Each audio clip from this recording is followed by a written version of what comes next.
Hello students, आज हम देखेंगे स्टैंडर्ड 11th के चैप्टर 2 का टॉपिक नंबर 2.6।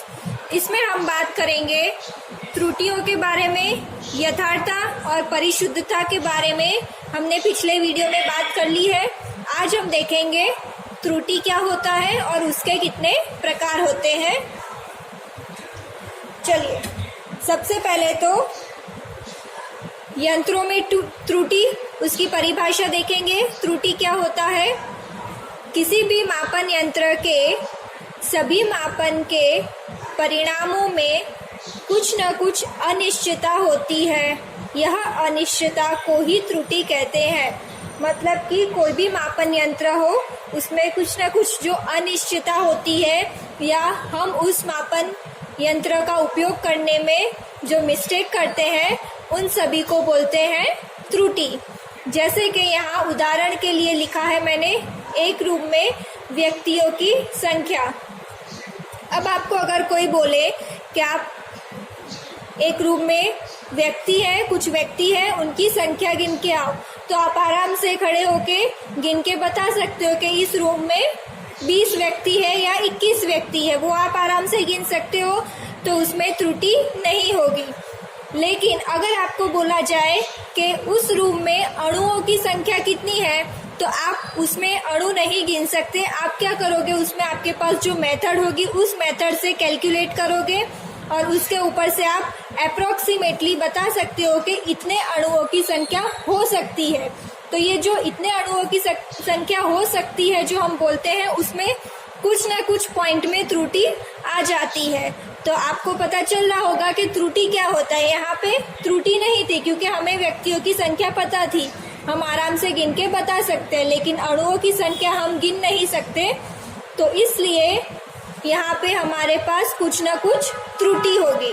ठीक है, तो जो हम कैलकुलेट करने में मिस्टेक करते हैं या हमारे पास जो मापन यंत्र है उसकी अच्छे से समझ नहीं है, तो वो समझने में हम जो मिस्टेक करते हैं, तो ये सारी अनिश्चितताओं की वजह से त्रुटि उत्पन्न होती है।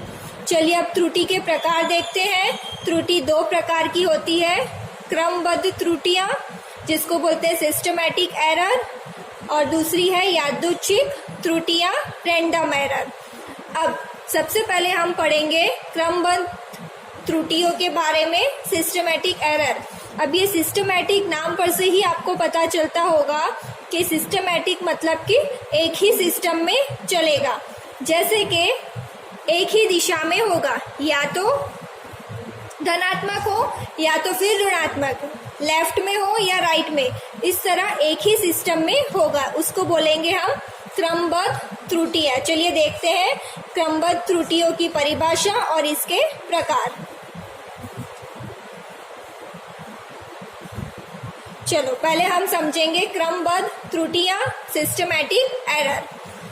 तो परिभाषा क्या होगी? क्रमबद्ध त्रुटियां वे त्रुटियां हैं जो किसी एक दिशा, धनात्मक या फिर ऋणात्मक में प्रवृत्त होती है।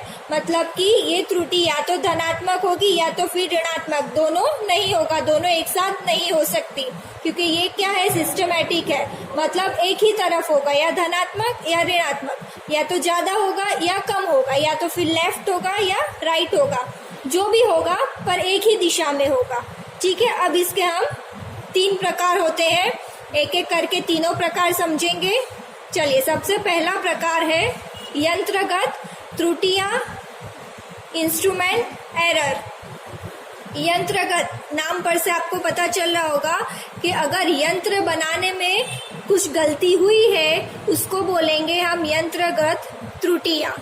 ठीक है, तो यहाँ पे यंत्रगत त्रुटियां क्या होगी? ये त्रुटियां यंत्र की अपूर्ण अभिकल्पना आदि के कारण होती है। जो यंत्र बनाने में कुछ मिस्टेक हुई हो हल्की सी, उसकी वजह से जो मापन में त्रुटि आती है, उसको बोलते हैं यंत्रगत त्रुटियां। एग्जाम्पल के लिए हम समझते हैं वर्नियर कैलिपर्स से। चलिए, ये वर्नियर कैलिपर है, हमने देखा था आगे। अब ये वर्नियर कैलिपर में ये जो है मेन स्केल है और ये है वर्नियर स्केल। ठीक है, तो अब ये जब इंस्ट्रूमेंट बना होगा, ये यंत्र बना होगा, तो इसको इस प्रकार बनाते हैं कि जो मेन स्केल का 0 है और ये जो वर्नियर स्केल का 0 है ये एक दूसरे से मैच होना चाहिए। देख सकते हो आप लोग, ये और ये मैच होना चाहिए, ठीक है। लेकिन जब ये बनाते वक्त हल्की सी मिस्टेक हो जाती है और ये दोनों एक दूसरे से मैच नहीं करते, उसको बोलेंगे कि त्रुटि उत्पन्न हुई है। जैसे कि आप यहाँ पे देखिए, ये 0 है और ये वाली लाइन है वो थोड़ी इस तरफ को है, ठीक है, एग्जैक्ट मैच नहीं कर रही है, तो यहाँ पे हल्की सी त्रुटि उत्पन्न हो रही है। तो इसी को बोलेंगे हम यंत्रगत त्रुटियां। मतलब कि यंत्र बनाने में जो हल्की सी त्रुटि उत्पन्न होती है वो आती है किसमें, क्रमबद्ध त्रुटियां में। अब ये त्रुटि को दूर करने के लिए जब हम माप लेते हैं, जब हम प्रैक्टिकल करते हैं, माप लेते हैं, तो हमें ये त्रुटि को कुछ ना कुछ मेथड से हटाना पड़ता है, तभी हमारा जो जवाब आएगा वो परफेक्ट आएगा, वरना जवाब में भी त्रुटि आएगी, ठीक है। तो वो जब जवाब में त्रुटि आएगी तो उसको बोलेंगे हम व्यक्तिगत त्रुटियां। चलिए ये आगे देखते हैं। दूसरी है हमारे पास प्रायोगिक तकनीक या कार्यविधि में अपूर्णता। मतलब कि अगर हमारे पास उस वस्तु की या उस इंस्ट्रूमेंट की सही नॉलेज नहीं है कि सही कैसे मापते हैं, तो उसको बोलेंगे कार्यविधि में अपूर्णता। जैसे कि मानव शरीर, यहाँ पे एग्जाम्पल लिया है, मानव शरीर का ताप ज्ञात करने के लिए यदि आप तापमापी को बगल में लगाकर ताप करेंगे तो यह ताप शरीर के वास्तविक ताप से सदैव ही कुछ ना कुछ कम आएगा, ठीक है। अगर आप तापमापी को बगल में लगाते हो तो जो ताप आपको मिलेगा वो वास्तविक ताप से कम होगा। क्यों? क्योंकि उस पे बाह्य ताप, दाब, वायु आदि का भी प्रभाव होगा। जो बाह्य ताप, दाब, वायु ये सब होगा, उसका भी प्रभाव पड़ेगा। जब आप तापमापी को बगल में लगाओगे तब ताप अलग आएगा, और जब उसी को मुंह में रखोगे तब भी ताप अलग आएगा। तो ये किस वजह से उत्पन्न होता है? ये उत्पन्न होता है कार्यविधि में अपूर्णता की वजह से, और ये आता है क्रमबद्ध त्रुटियों में, ठीक है। ये दूसरा हो गया। तीसरा आता है व्यक्तिगत त्रुटियां, पर्सनल एरर। मतलब कि अगर किसी इंस्ट्रूमेंट की हमें सही जानकारी नहीं है, मान लेते हैं ये वर्नियर कैलिपर है, इसके बारे में हमें नहीं पता कि ये 0 और ये 0 मैच होने चाहिए। ये चीज़ अगर हमें पता नहीं होगी तो हम जब भी मापेंगे हमारे माप में त्रुटि आएगी, ठीक है, और जवाब में भी त्रुटि आएगी। तो ये सब क्या होता है? व्यक्तिगत त्रुटियां। मतलब कि हमारे पास सही जानकारी नहीं है, हमें प्रैक्टिकल की विधि नहीं पता है, तो इन सब कारणों की वजह से जो त्रुटियां उत्पन्न होगी उसे बोलेंगे व्यक्तिगत त्रुटियां। ये त्रुटियां प्रेक्षक के किसी पूर्वाग्रह उपकरण के समझन में रह गई कमी या प्रेक्षण लेते समय प्रेक्षक द्वारा उचित सावधानी न बरतने आदि के कारण होती है। मतलब कि जब भी आप प्रैक्टिकल करो, आपको सबसे पहले तो इंस्ट्रूमेंट की जानकारी होनी चाहिए, प्रॉपर मेथड पता होनी चाहिए किस प्रकार करना है, और वो प्रैक्टिकल करते समय आपको सावधानी रखनी चाहिए, तभी आप त्रुटियों को रिमूव कर सकते हो, ठीक है। तो ये जो तीन त्रुटियां हमने पढ़ी वो तीनों है क्रमबद्ध त्रुटियां, ठीक है। अब इन तीनों में आपने एक चीज देखी होगी, तीनों की तीन एक ही दिशा में जाएगी। जैसे कि ये यहाँ पे देख लेते हैं वर्नियर कैलिपर, तो वो या तो 0 के आगे होगा या 0 के पीछे होगा, एक ही दिशा में होगा। ये देख लेते हैं कि यहाँ पे जो तापमापी से हमें ताप मिला होगा वो हमेशा वास्तविक ताप से कम होगा। एक ही जवाब आया कि कम होगा। व्यक्तिगत त्रुटियां, इसमें भी या तो जवाब ज्यादा होगा या तो कम होगा, ठीक है। तो ये जो क्रमबद्ध त्रुटियां है ये तीनों की तीनों एक ही दिशा में जाएगी। चलिए आगे हम बात करेंगे हमारे दूसरे त्रुटि की, यादृच्छिक त्रुटियां, रैंडम एरर। अब यहाँ पे आपको रैंडम नाम से समझ में आ रहा होगा, रैंडम मतलब किसी भी वजह से हो सकती है।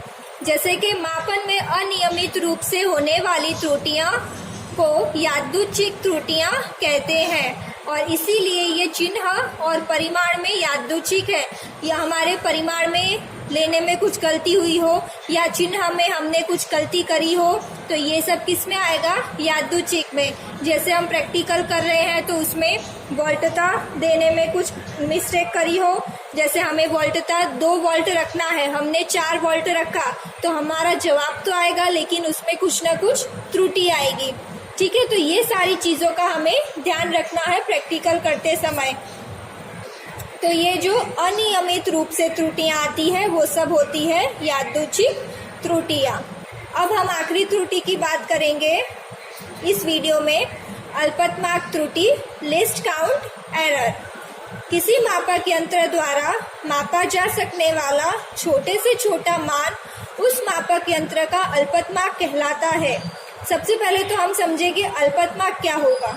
तो मापन यंत्र का सबसे छोटा सा छोटा जो मान होगा उसे बोलेंगे अल्पतमार्क। जैसे कि मान लेते हैं हमारे पास जो मीटर स्केल होती है जो हम यूज करते हैं वो कुछ इस प्रकार होती है।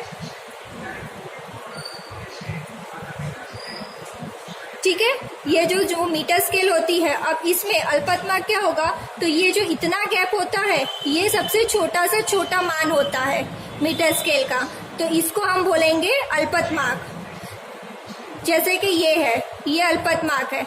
ठीक है, किसी मापक यंत्र द्वारा लिए गए सभी पाठ्यांक या मापित मान उसके अल्पतमार्क तक ही सही होते हैं। मतलब कि हम कोई भी अगर उस यंत्र से जो मान ले रहे हैं वो ये अल्पतमार्क तक ही सही होंगे, इससे कम नहीं होंगे।